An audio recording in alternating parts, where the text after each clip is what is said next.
Welcome to an exclusive series, Cityscape, the digital policy brief series by the Cities and Governance Program, School of Public Policy and Governance, TIS Hyderabad. The Cities and Governance Program offers an unique MA curriculum, brings together the study of governing institutions and finances, equips students to learn and prepare macro and sectoral plans, and situates these in city analytics. This policy brief by Disha Arora, a student of Master of Arts in Cities and Governance, examines the various models through which the development of public spaces was financed in the cities of India and concludes with a few recommendations. The study was undertaken as part of the capstone project anchored at World Resource Institute. Commentators say that cities are the future for all economic and social sojourn. With Indian cities expected to house 40% of the population and 75% of Indian GDP by 2030, the cities require comprehensive development of physical, institutional, social, and economic infrastructure. One important element of infrastructure development is the creation of public spaces. Public spaces encourage and promote economic activities, social interaction, and cultural expression, besides strengthening climate resilience. United Nations Habitat defines public spaces as all places publicly owned or of public use, accessible and enjoyable by all for free and without a profit motive. The definition emphasizes the importance of inclusive spaces, public ownership and public utilities.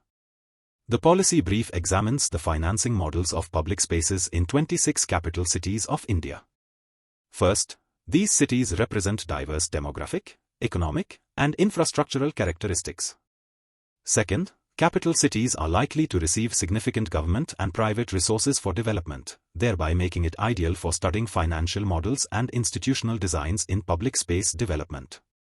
Lastly, capital cities draw more policy attention, ensuring better and transparent availability of data to showcase innovations in public interventions. The diverse typologies of public spaces that these 26 smart cities developed include green spaces, blue spaces, heritage and cultural spaces, religious sites, street and walkways, social and economic infrastructure. Further, the incorporation of modern amenities in spaces like markets, art districts, stadiums, and commercial complexes reflects the promotion of economic vitality, social vibrancy, and cultural dynamism within smart cities. The funding for creation of public spaces are drawn from diverse funding sources. A significant source of funds comes from convergence funds, which is nearly 50%. The P chart on the right show that convergence funds used for creating public spaces are primarily drawn from missions programs of the central and state governments or resources allocated to urban local bodies. The Smart City Mission provided a little above 20%, while private-public partnerships with corporations raised around 16% of the funds required for the creation of public spaces. What are the challenges and way forward for developing public spaces under the Smart City missions? It is recommended to enhance funding for public spaces in smart cities through a diverse range of funding sources. These include creation of public space fund at the state level that can draw resources from union and state governments to support the urban local bodies for creating public spaces. This may also include development fund from political representatives. Leveraging the new instruments of finance such as land value capture, municipal bond and low-interest loan from domestic and international financial intermediaries. Public-private partnerships and philanthropic contributions. And user charges. Last but not the least, strengthening financial planning and management capacities is crucial for efficient fund utilization and long-term sustainability. Once financed, the sustainability of inclusive public spaces require participatory governance, including monitoring.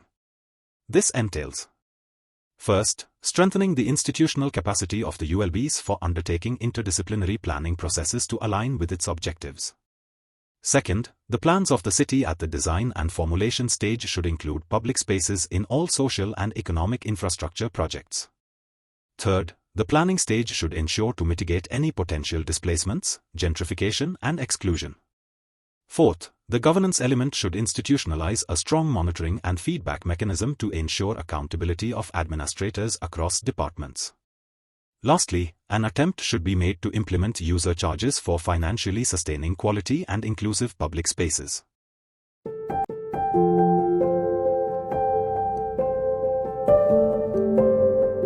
Join the innovative postgraduate program in Cities and Governance and contribute to envisioning and creating equitable, gender-just, and sustainable city spaces.